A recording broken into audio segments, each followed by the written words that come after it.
I needed that moment because that baby made me feel like I had always been worthy, but I also realized that the mom and grandma needed to interact with me and see that their child would be okay.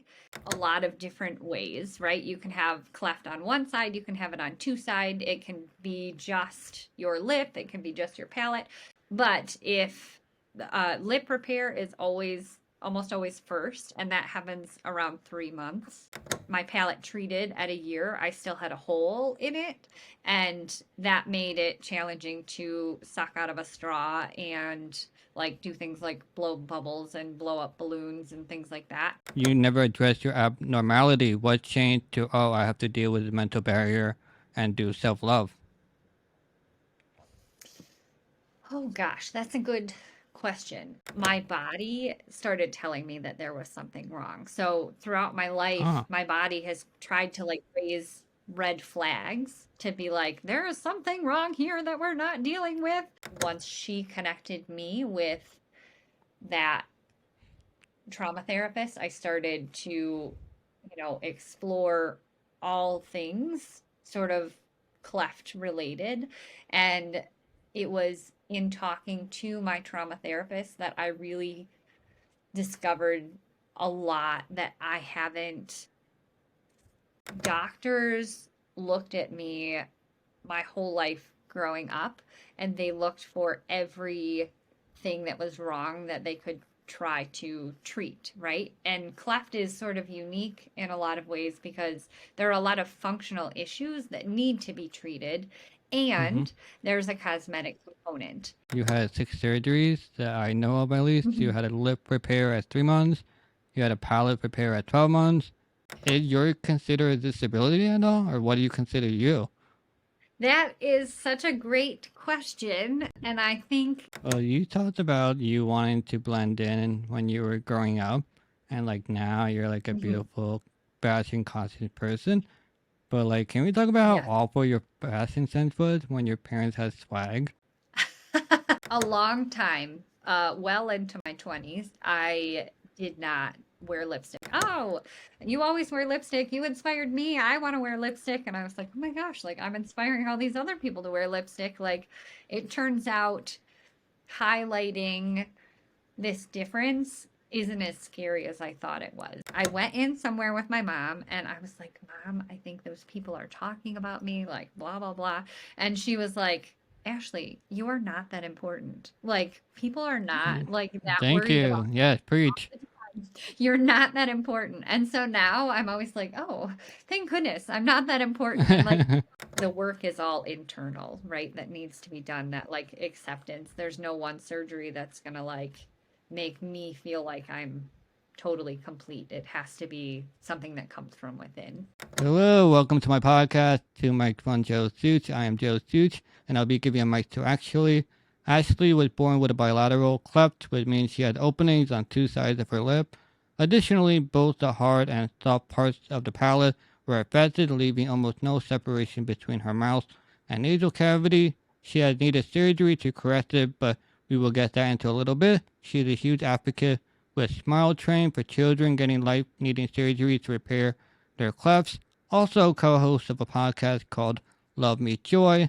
Let's start with your advocacy journey. I'll set the scene. It was around 7 years ago, and you were at a grocery store and... First of all, thank you so much for having me on. It's so nice to get to see you. Um, yes. So, right, there's the scene, right? I walked into a grocery store, I was like doing my regular thing, right? And all of a sudden I look up and I see a baby with an untreated cleft. He was too young to have had any treatment yet. As strange as it sounds, it was the first time in my life that I had seen a baby with a cleft untreated. And I kind of had a split second where I wasn't sure how that was going to make me feel, right? Like you said before when you were talking about cleft and what cleft is, it's openings on both sides of the lip. So when I saw this baby, I wasn't sure if I was going to feel, I don't know, like maybe grossed out or scared or something like that. And if I felt that way about this baby, then it was like a reflection of how I felt about myself, right? In that split second, I didn't feel any of those negative feelings. And instead, I just was overcome with this love for this baby. And I wanted the baby to know how perfect he was right in that moment. And so I ended up going over and I talked to the mom, and the grandma was there too. And we just connected. And I told them, that I was born with a cleft. And I shared a little bit about my story. And I felt in that moment that I needed that moment because that baby made me feel like I had always been worthy, but I also realized that the mom and grandma needed to interact with me and see that their child would be okay. And so it was after all of that happened that I decided to start writing about my life, because I realized that there might be a need for people out there to see that people with cleft are out here living amazing lives. And it is a tough journey sometimes, but there are really beautiful moments. And so my hope is always to capture all the highs and lows and be as vulnerable as possible. And yeah, that's kind of what started it all. When we were talking about the baby and you said that it was too young to have surgery, I didn't know that there was like an Mhm. age, I guess, barrier of when you can get cleft surgery. Do you know more about like what ages need to be have these kind of surgeries? Yes, that's a great question. So, every cleft team is kind of different, but there are sort of standard ages when certain things happen, right? Initial lip repair, cleft can happen in a lot of different ways, right? You can have cleft on one side, you can have it on two side. It can be just your lip, it can be just your palate. But if lip repair is almost always first, and that happens around 3 months of age. And then palate repair happens next, and that's usually around a year. And then if a bone graft surgery is needed, that happens around 8. And then, there's sort of a wide range of other surgeries that someone might need. But the initial ones, lip repair is usually 3 months, and palate repair is at 12 months. So you have a blog called Cleft Love, Learning to Love My Smile. Mhm. And so you were talking about your Yes. surgeries, and for yourself, you couldn't suck on anything, so you needed to use a lamb nipple to drink, I guess. Um, Yes, but to feed. yeah, so is a lip the most important part to do surgery first, or that's like the easiest to do, or like how does the order work, I guess? That is a very good question. And I am not entirely sure why they do one first over the other, because suction, what you need for suction is you need a palate, right? So I had the lamb's nipple bottle that was in place, I think, for a few months that my parents used, and I just had the one nipple. They had one nipple, one glass bottle, and they had to wash it in between every single feeding. And what I ended up getting before palate repair surgery, because that didn't happen for a year, is something called an obturator that they put in, and it sort of gave me a fake palate until they were able to do the surgery. So once I had the obturator in place, then I was able to suck more normally, and I was able to use regular baby bottles after I got that. But the lamb's nipple was sort of my lifeline for several months. So you're saying that the palate is the one that helps you suck versus your lips? Well, your lips help too, right? It's all kind of Hmm. connected, but the palate, especially, like, because I don't know, like, and Yeah, right, we're so not it's also scientists hard because here. I'm not a scientist, and I don't have a cleft child, so like I don't remember that stage of the journey. I think it's all kind of interconnected, but the palate definitely makes a difference, because even though I had my palate treated at a year, I still had a hole in it, and that made it challenging to suck out of a straw and like do things like blow bubbles and blow up balloons and things like that. So even having just a small hole affected that in the palate. I mean, that makes total sense just by design. So in the podcast, you mentioned that you never addressed your abnormality. What changed to, oh, I have to deal with the mental barrier and do self love? Oh gosh, that's a good question. I think when I was growing up, I wasn't actively feeling like I was rejecting my cleft or difference. I think growing up, it was really painful for me to think about anything cleft related because there was a lot of physical pain and sort of emotional pain that went along with it for me. And I, the way I sort of dealt with any discomfort is I decided to try to excel at everything that I did. And so I was fine, right? Like for much of my life, I was fine. Like I had a lot of friends. I did well in school. I was a pleasure to have in class. Like I was all of those things.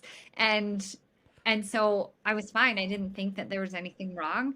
And it wasn't until my body started telling me that there was something wrong. So throughout my life, Huh. my body has tried to like raise red flags to be like, there is something wrong here that we're not dealing with. Um, but I didn't know that that's what my body was saying. So like an example is when I was in middle school, I had really terrible panic attacks and I had no idea where they were coming from. And so I went to a doctor and they sort of slapped a band-aid on it, right? They gave me anti-anxiety medication. And then, there just were little things forever. And then so it wasn't until young adulthood I started experiencing night terrors at night, which are like a nightmare, but worse because you are out of bed. I usually would wake up and I would be screaming out of bed, sometimes running. I would have toppled furniture Oh my and God. I was kind of like, I was like, I feel like this It's is psycho. not. I was like, I don't think that this is something that should be happening. And Yeah. but I started tracking them because I went to a Western medicine doctor to try to figure out how we could deal with it. And again, it was sort of a band-aid solution. They wanted to give me medication that would help me sleep at night. And I said, so I just take medicine until when? And they said, you know, basically for the rest of your life, right? If every night you can take it and then hopefully that'll help you sleep. So I was really lucky in a way that I was staying at my parents' house one night that my aunt was also staying over and I experienced a really terrible night terror and she heard me upstairs and she didn't say anything at the time, but she later talked to my mom and she said, hey, I don't want to overstep or anything, but I'm wondering if this is a symptom of medical trauma. And here's a local trauma therapist that you can get in touch with. And once she connected me with that trauma therapist, I started to, explore all things sort of cleft related. And it was in talking to my trauma therapist that I really discovered a lot that I hadn't like explored that side of me and sort of that part of my identity. And I realized the reason I was having these night terrors is that I was like suppressing a part of me. And so it was kind of then that I realized how important it is to embrace me as a whole. And that includes my difference too. When you say you have medical trauma, is it more because of the amount of surgery or is it more like a mistreatment of doctors to you? Both, right? So having to undergo surgery when you are 3 months old, especially prelingually, the body holds on to feelings, right? And for a lot of us, like if we experience a trauma, like you're in a car accident, let's say, you have a narrative memory. So you might still have like trauma that needs to be worked through, but you at least have a narrative that goes along with the sensations that you are experiencing, right? But for me, it wasn't until I was an adult that I discovered the effects of the trauma. So, like, I don't like enclosed spaces or something like that. I discovered that that was as a result of like prelingual surgery stuff. I don't know if this is making any sense, but like basically, I always wanted to protect myself as when you're undergoing surgery, your body doesn't know that it's for a good reason, right? And so you want to escape because you feel like it's a threat, but you can't.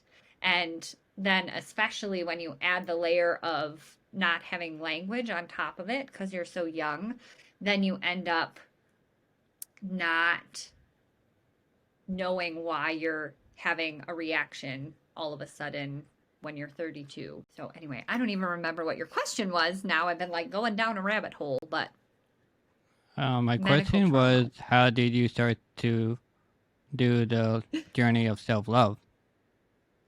Yes, that. And then also, I think you asked too if it was the surgeries themselves or the doctors that like caused the medical trauma.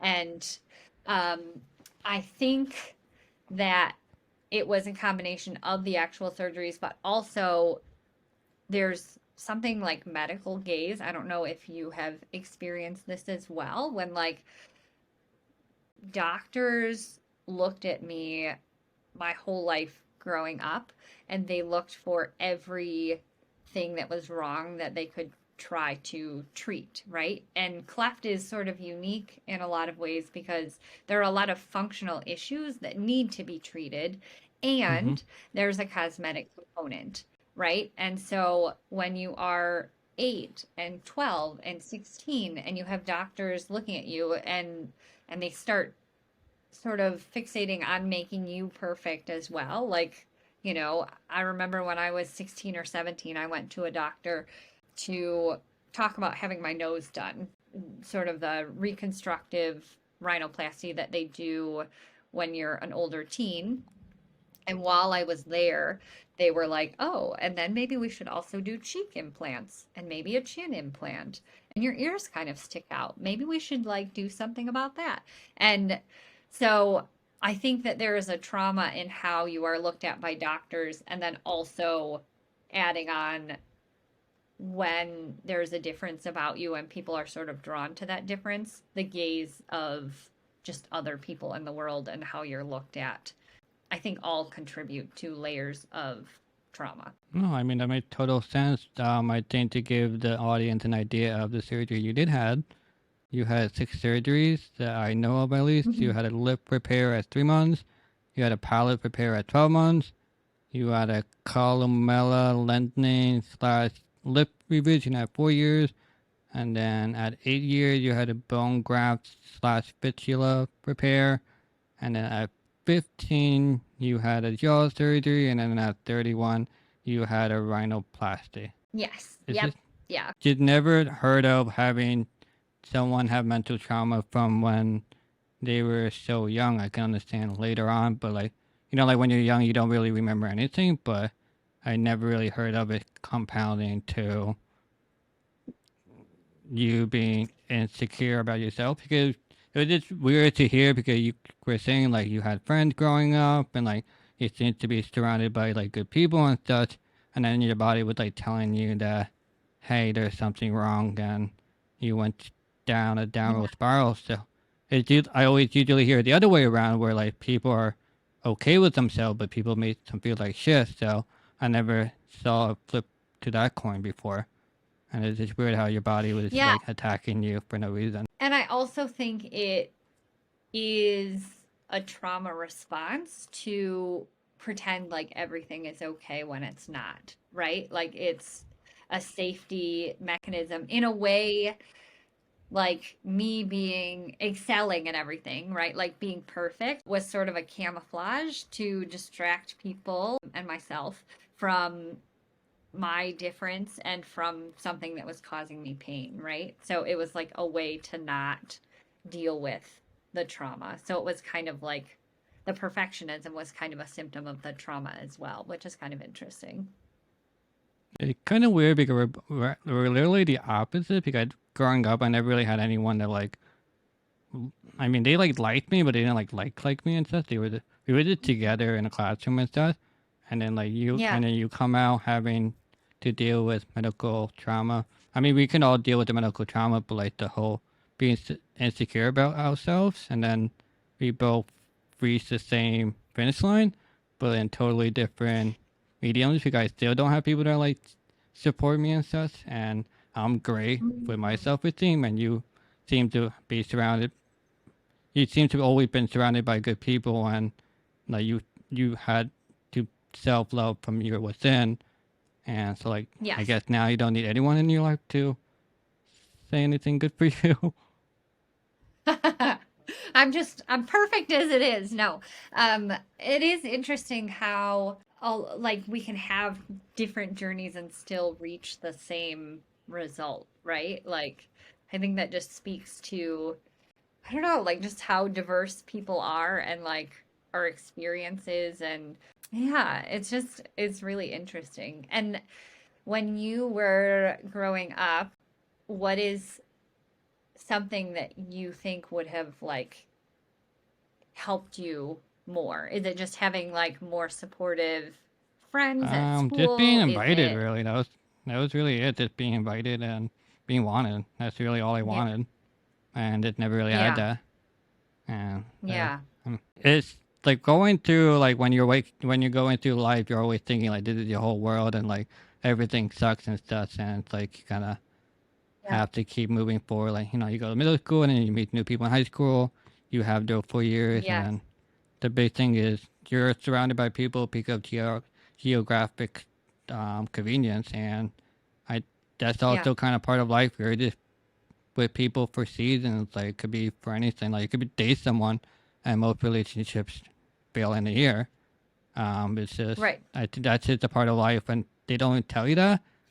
And then I think yeah, also the social media just gives you a bad like image of like people are always together and stuff. And I think there is some lie with them. I think there's also some truth to it that there are more supportive people in the background that I just don't know either. yes. And so I think that, but I mean, just to me, like I don't really care about social media much anymore. Like I almost don't care. Okay, like Yeah, for me now, I'm just like on a money hungry, power hungry right now, you're on the and ground. so like yeah, I mean it's been working really well for me because I kept going what the audience wanted. I wouldn't. Yeah, I've been doing that for most of my life, and that wasn't going anywhere. So now I'm just doing me, and I'm getting all the awards and rewards and all the good things about it. I love that. But it's just difficult for me because I don't seem to have that thought. Like if I would do more of me, I would have more like friends and more people to be like in my life. And it turns out I don't. It's Mm, almost the exact same thing. So now it's so, it's always like you blame. So it's first you blame yourself for like, oh, not being funny enough, for being whatever the reason, and you're trying really hard and being nice enough, and then you wake up and then, it's just like tired of. And after a while, it's like I felt like a loser because I did kind of loser things. So I pushed yeah, myself to not be a loser anymore, and I'm yeah, not a loser now. But like almost doesn't change because it really like I'm meeting people and that's amazing. But like I'm not keeping these relationships that people seem to have. But I mm, think that's just a part of life that we don't really have relationships anymore after like the age of like 20. Almost like after the age of like 20. Is it now relationships are more what can we offer each other to be friends? Like like I like mm, figure out what relationships are at this point because I yeah, remember growing up it's geographic convenience that we're just gonna be at class together, so obviously we're gonna make friends. But like now yes, is we need to find a glue between two people. Some people have yes, like, oh, they'll go and watch movies together or they'll go to the soccer game together. Like that's the glue to it. Relationships are a glue with that they have sex with each other. That's the glue. Like, yeah, they don't have sex anymore and, yeah, like the relationship falls apart. That's the glue it to. And growing up, I never had the glue because no one yes, I was a great person and funny, but I didn't have anything to offer someone else that anyone, the next person could offer either. Mm, mm, And so, like, I'm trying to create myself so I'm a very valuable person. So, someone could, like, yeah. I don't know, maybe you're coming here for my clout. I don't know. Yeah. Or, something, Yeah. there has to be something that you like in a person that you want to be with that person. I'm trying to create that. And I do understand. The other thing is my disability is severe, so I have to compensate so much for what I can give physically. And Yeah. I think for me, it's almost impossible to compensate. Mm, But like, it also allowed me to work extremely hard on my craft and everything. And yeah. now I know that I'm doing so much more work than the next person next to me, and I'm Yeah. also getting the rewards of it. But I also know I'm working harder for next to the person next to me, but also working harder than most people in general. Anyway, just because Yeah. I just have a really high drive of and Hmm. motivation to want to achieve my goals, Yeah. and that's unfortunately it. And I think my life will just be more of a lonely road, and I have to just keep doing me, unfortunately, and Mm, hopefully I start meeting people that fit my lifestyle and my goals and such. And you know, I have hit and misses there, but there are some people I do like a lot, and then they didn't like me as much. They didn't want to. But at the same time, I don't want to blame other people either. But I think we're just so busy with our lives and such. And yeah. like I'm sure you can ask most people in my life, and they'll never say they won't say anything bad about me. Like I'm not a Right. terrible person or anything. They're Yeah. just so busy with their lives and Yeah. shit happens and such. Like if you have like let's say you have family and then you have like you're dating someone and you have like Hmm. one best friend, you're just so busy with life that you can't like create a new relationship. And also people suck a Hmm. lot. Like you don't want to like vet someone to see if they're a piece of shit or not. Like it Yeah. just takes time, and we just don't have the time anymore. So if we just have Yeah. that relationship, so like someone we contact me like, hey, I want to start a podcast. Like, hey, I know Joe Suits. He's the gold standard here. I want to Yeah. see if he can help me out and such. But like, Right.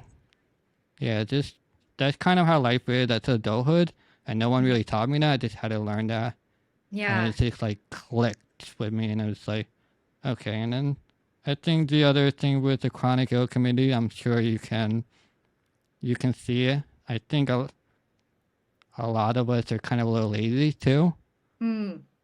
and like I have to just keep pushing forward. Like like we were talking before the podcast, we were about seasons. Like Hmm. if you want to make it in this medium, you can't take breaks because Yeah. everyone takes breaks. You have to Mhm. outwork the next person, Yeah. and so that's what I just keep doing. And like yeah, you can look at other podcasts that just that take breaks and stuff, and like so what? That mean you have to do it too.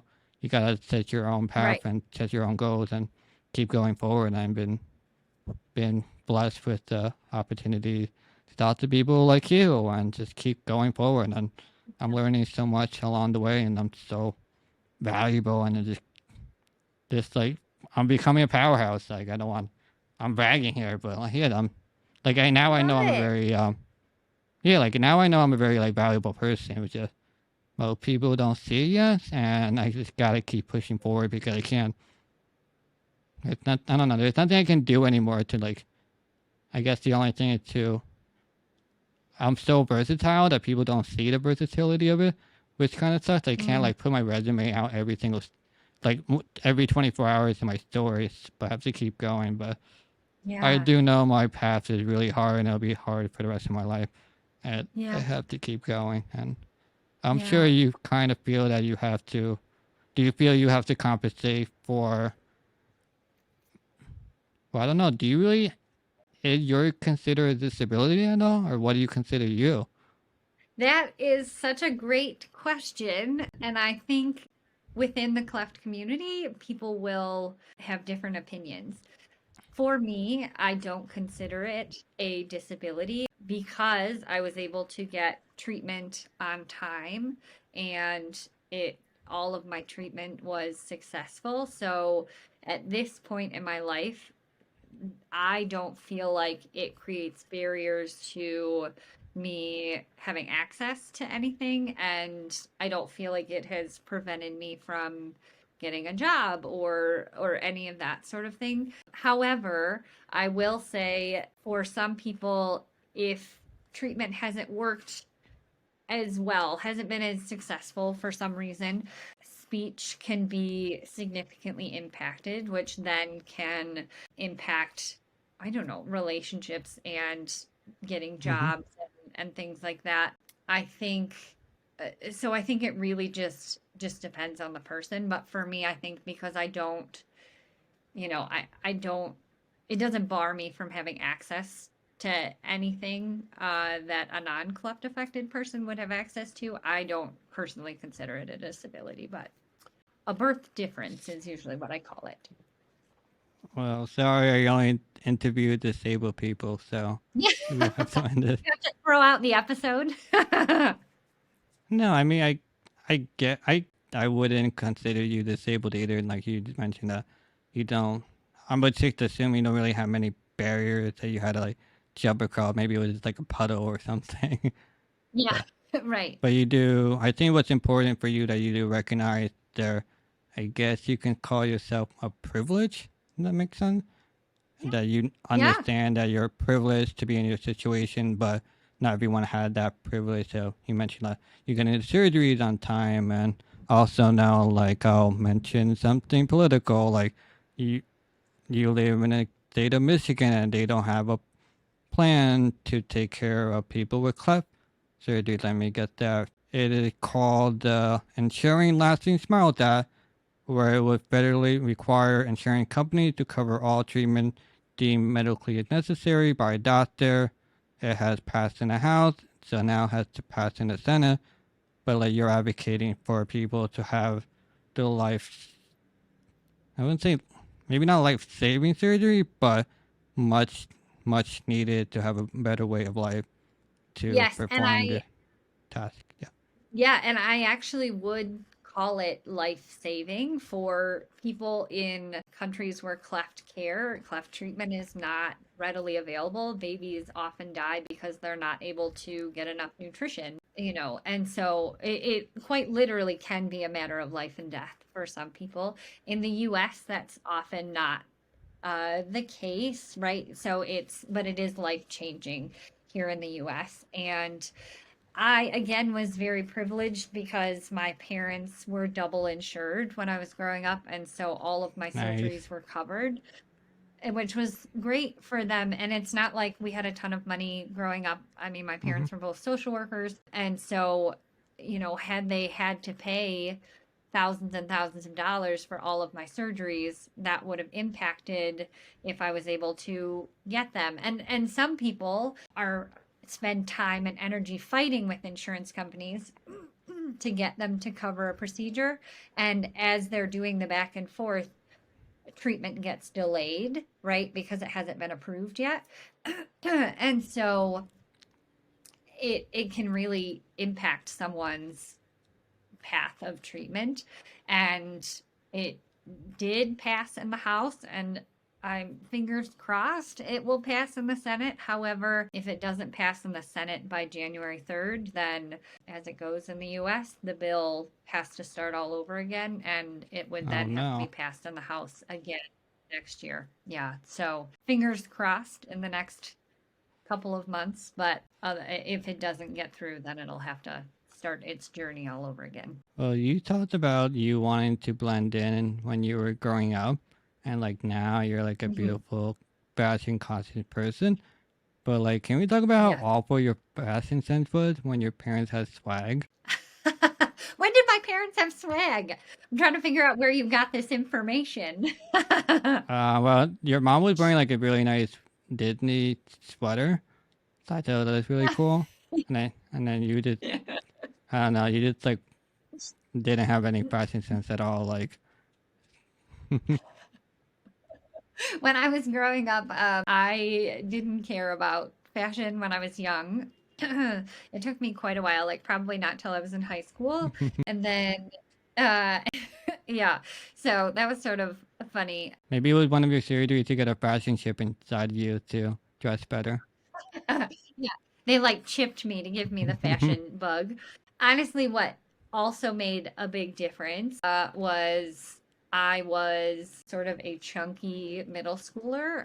Some middle school girls are like very skinny and don't have any shape to them. And then others of us sort of cling to our baby fat for a while. And so I actually really struggled in middle school to find clothes that fit me and were fashionable. And so I really struggled with that. And then when I was in high school, I lost a lot of weight. And it was sort of once I lost a lot and I had more access to fashion and things fit me better, then I started dressing more stylishly and learning how to do my hair and makeup and all of that. So Well, since you're a big topic is having lip gloss and lip balm and lip whatever. So like, lipstick. how did you?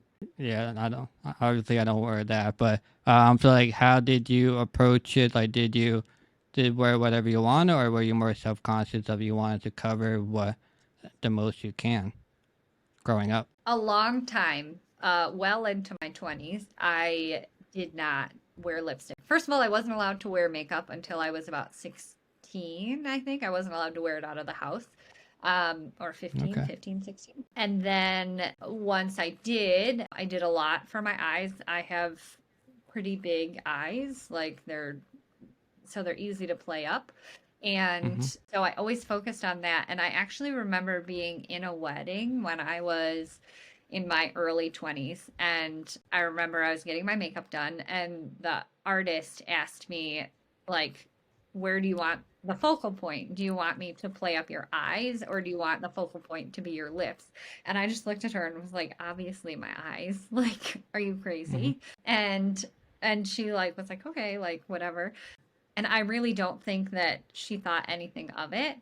So at some point, maybe in my mid 20s, I think I had joined a cleft group on Facebook, and I started seeing some of the women in there wearing lipstick. And I was like, I feel like I should give this a try, you know? And so I started wearing it, and I received a lot of positive feedback from a lot of my friends, you know, like they were like, "Oh, you always wear lipstick. You inspired me. I want to wear lipstick." And I was like, "Oh my gosh, like I'm inspiring all these other people to wear lipstick." Like it turns out highlighting this difference isn't as scary as I thought it was, right? Like I think whether you wear the lipstick or not, it's still there, right? The difference is still there. So why not play it up with some fun colors? Like, I know it seemed dumb looking back, or like, oh, you should have wore it years ago, but like, I think like the big thing with like the disability community that they don't accept themselves, so they're always like hiding it, but like just go with it and that's it. Like everyone can see it, to do whatever makes you happy and just go along with it. Like, nah. I don't think like Yes, most people are as totally. mean as people. Like you always hear like the horror story, but I don't think people are as mean as they make it seem. Like Yes. they're just most people they're We, so worried about their own shit that they can't do anything either. yes, we're totally in our heads. And something I've talked about before, and I don't know if you've heard about this study, but there was a study done in the 80s where this guy had, I think it was all women. I think it was. Anyway, there was a group of people, like test subjects, and they basically explained the experiment. They said, we're going to put a facial scar on you, and then we're going to send you out into the world, and we want you to see if people's perceptions of you change. So they had a special effects makeup artist come in, and they had them put facial scars on the people, and they showed the people themselves with the facial scar in a mirror. They took the mirror away, and then they said that they were going to just put some powder on the facial scar to make sure it didn't come off. But what the researchers actually did is they removed the facial scar before they sent the people out into Oh shit. and unbeknownst to the people, they went out in the world thinking they had a scar on their face. And when they came back and were asked questions about how the world perceived them, they all reported that they were perceived more negatively, that people stared at them longer, that people, you know, all these things, when in Oh reality they were shit. encountering same world. Isn't that wild? It still gives me goosebumps whenever I talk about that because it's like, oh gosh, like so much of it is in our heads, you know? I mean, to me, like I have a very severe disability, and the way I think of it, like everyone always laughs about it, and they always think I'm like childish, but I think it makes total sense. So like I always compare like myself to like a woman with big titties. So like hear me out for a minute. So like let's say Yeah, so like you're walking down the street and you see a beautiful woman, you look at her and everyone looks at her like she right, knows that, right? right. You look at her for couple seconds, right? Like the minute you walk past them, you forget who they are. But most people in their head, they're like, oh, what are they thinking of me the whole time? And like they're having dinner and they're talking about me and like my big titties. And like, no, that doesn't happen at Yeah, all. Like, think about it personally. Like, you walk past beautiful women, do you think of them 2 minutes later? right, No. So I apply right, that logic to the way I perceive it. That people are gonna look at me like I accept that. That's right, my that's a territory that it comes with having a disability. But right. most people have their own shit that they're dealing with and insecurity, and the only person that really cares is you. And I just let it go because no one knows who you are after 30 seconds anyway. So You that's know, how I've been going through life, and I think it makes perfect sense. And I think people have to like ingrain that more into their heads because yes. it's all mental. Something that yeah, something that has had a profound impact on me and might sound brutal, but it was like exactly what I needed to hear at the time is when I was in middle school. This is true for people who are just that age, right? That we were very like self-centric, especially sort of like going into teen years. And I remember I went through a phase where I felt like anytime I walked into a room, like people were looking at me, people were talking about me, people were saying bad things about me. And I remember I went in somewhere with my mom and I was like, Mom, I think those people are talking about me, like blah, blah, blah. And she was like, Ashely, you are not that important. Like, people are not like that Thank worried you. about Yes, preach. you.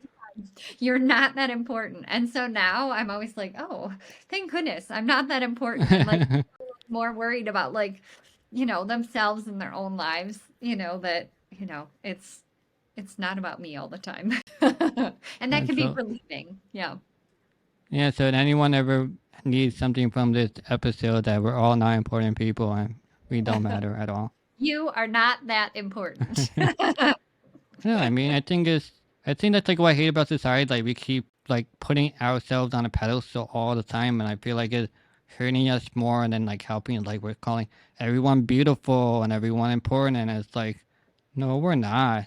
And it's like the thing is like you lift everyone up, and then they fall really hard, and it's like if we just like leveled each other out a little bit and like be more realistic with the way we look and the way our place in society is, I think it would be a lot better. But no, everyone wants to feel important, and I think that's one of the problems of why everyone has like a mental problem now, and it's like so bad. And it's like I feel like I'm such a unique person in this disability world where everyone's like trying to pump each other up, and it's like everyone's so miserable, and I'm like okay, I'm like pretty happy with everything. Like yeah, life didn't go my way, but like I think everyone is feeding themselves lies, and it's like not working. But like when I tell the truth to someone, they're like, they say I'm a dick, and I'm like, okay, but like I'm also in a very good mental place where like if someone calls me Mm, ugly, I'm not gonna be like go into hiding for 3 days. I'll just okay, I'm ugly, like yeah. move on. Like I think that's how.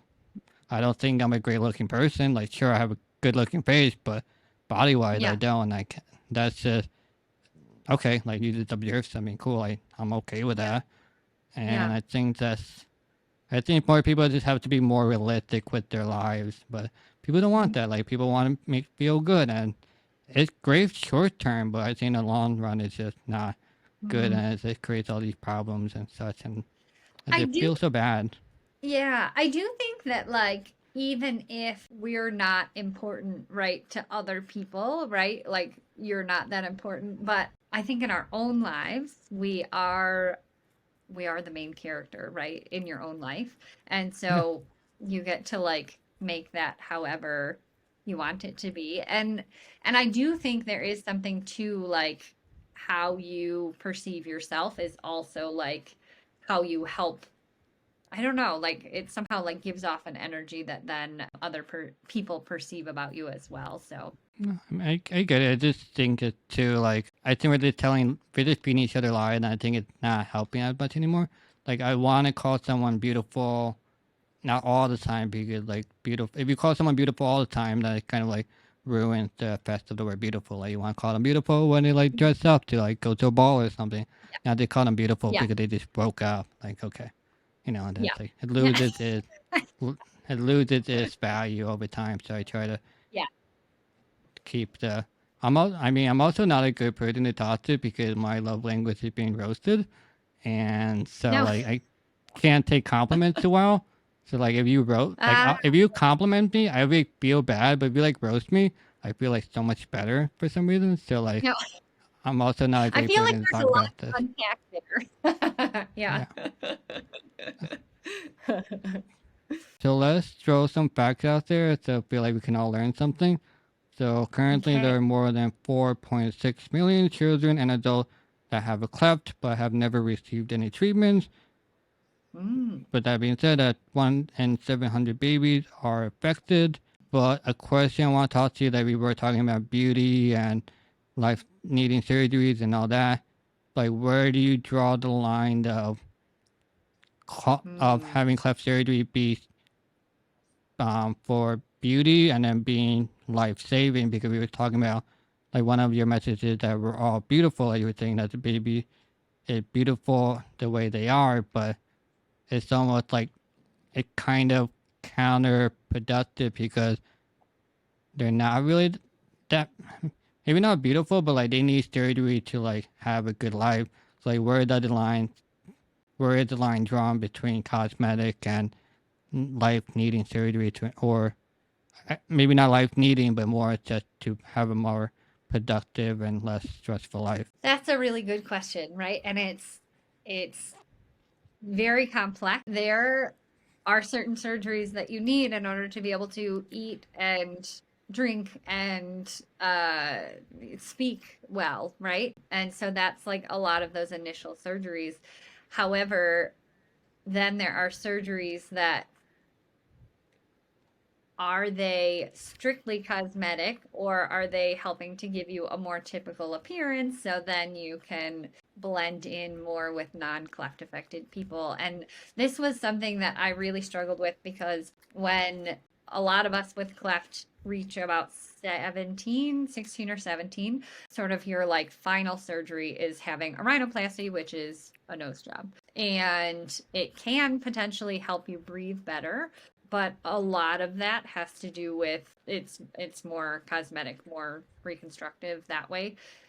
And when I was 17, we talked about it and I said, "You know what? I'm done. Like I'm done with surgery. I feel great about how I look. Like I'm good. I don't need this for function." And that's that. And then when I hit about 30 and I started thinking about it brought up a lot of emotional stuff too because I felt like I was I lying to myself for the last 10 years? Like was I actually happy with myself? Was I not? So it was really complicated, right? And I also like you brought up the baby in the grocery store.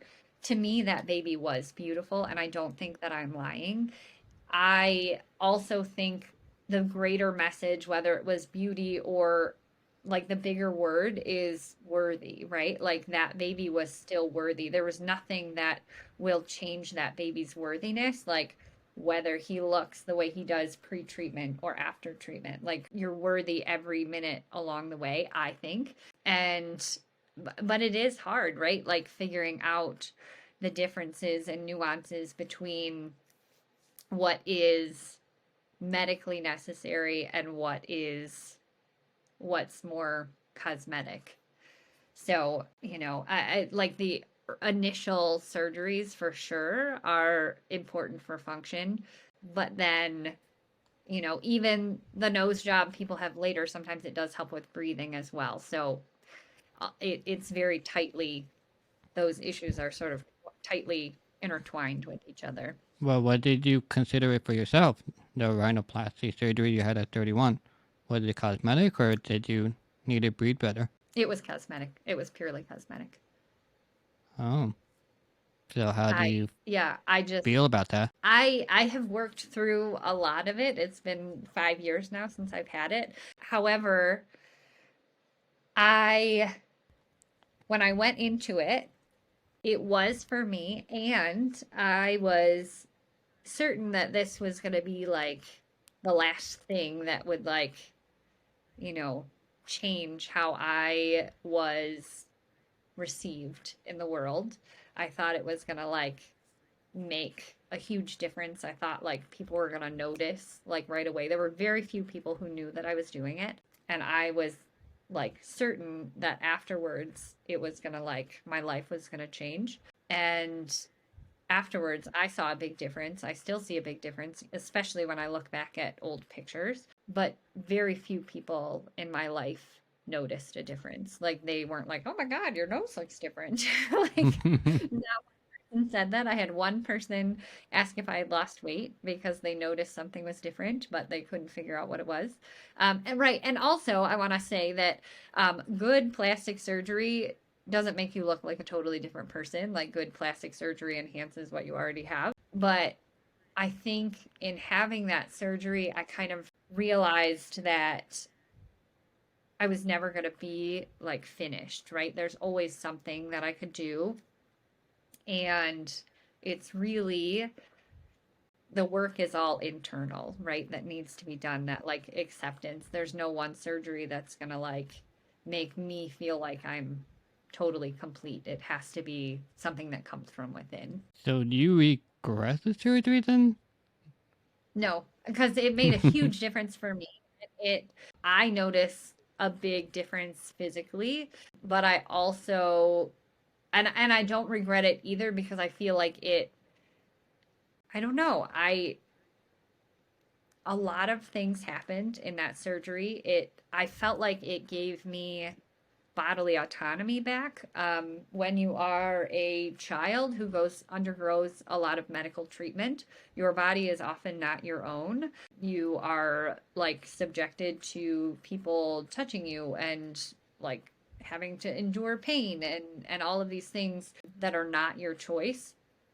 And this was the first surgery that I felt like I said I want. And so I feel like it was very healing for me emotionally to do it as well. And then also for it to give me that clarity after the fact that, like, okay, like there's a lot more stuff on the inside that I need to work on. And that's not to say that like in the future is there something else I would do potentially, but like I have much more clarity around the fact that like it's not going to be like one surgery or procedure that's going to make me feel finished, right? Totally understand where you're coming from. So do you recommend other cleft people to get a rhinoplasty or is it more of a personal decision? So that is also something I struggled with when I was thinking about it because I had just started sharing my journey when I decided to do that.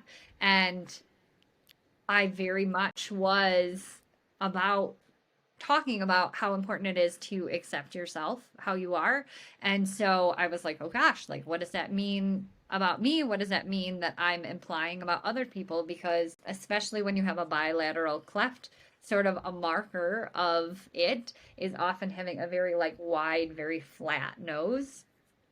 And I thought, gosh, like if I am saying showing the world that like this nose is less good than this nose, what does that mean that I'm like implying about other people? But I think it is so a personal decision. I would never deter anyone from getting additional treatment because, like it's just a journey. And I think self-acceptance is also a journey, and just because you feel one way today, like in 6 years you might feel differently and you might feel ready to do something different, and I think that that's okay. Like I think how you feel, in 5 years doesn't invalidate your current feelings either. So my answer is just that it is a very personal decision. And just because I did it doesn't mean that I think everyone needs to. It's just sort of looking at the reasons why you're doing it and also recognizing that it's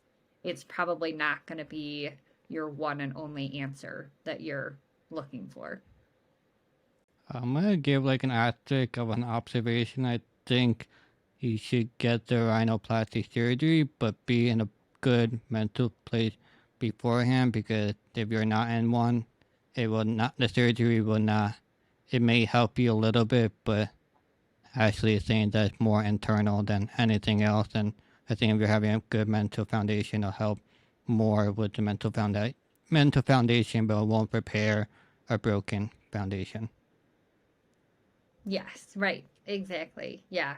Like it doesn't solve all of your internal insecurities for sure. I mean, it does make a big physical difference to yourself, Mm-hmm. but making sure that that's why you're doing it is for yourself and not necessarily for the world because Well, I'm glad you're able to show your nose to the world now. Thank you. you just show it off all over the So place. before I take the mic away from you, is there anything you want to say, promote any words of wisdom, the winning lottery numbers? The mic is all yours. I wish I had the winning lottery numbers. It's pretty big right now. No, um, someone won it, so now it's back oh, to they did. Oh man. yeah. Well, it So wasn't me. Um, I don't I always like have a hard time with like parting words because I don't know that I have like one specific gem of wisdom. I think just I don't know. I know words. I really always like have a hard time like wrapping up because, summing everything up in a nugget of wisdom. I don't know. well, you gotta learn with your podcast. So here we go.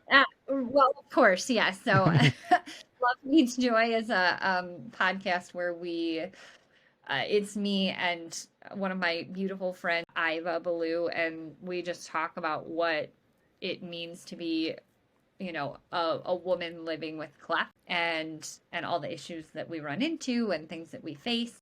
So, obviously I think that's really great, but I I think just for people who are listening, I know you and I maybe have like differing opinions about this, but like something that has helped me feel so much more comfortable in who I am is like connecting with other people who have differences as well, particularly for me, people who are in the cleft community, because it has been so much easier for me to see, I don't know, just like beauty in other people. And it has helped me to feel a lot less self-critical. So, I don't know.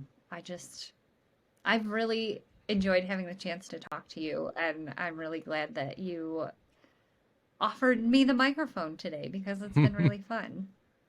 No, of course. It's always interesting to hear people live their lives. Like the way I live my life is not 100% foolproof plan, and it might work for some people, it might not. And Ashley plan could work for some and not for others. Like I think it's good to have a difference of ways of life and have Yeah, that person choose whatever they think is right yeah. and wrong, and let them choose. And that's it's just to have a conversation. But thank you, Kim Kardashian. I mean, Ashley, for coming on this podcast, giving me your time and expertise. Thank you, everyone. Thank you, everyone, for listening and watching. I'll see everyone next time. Bye. Thank you.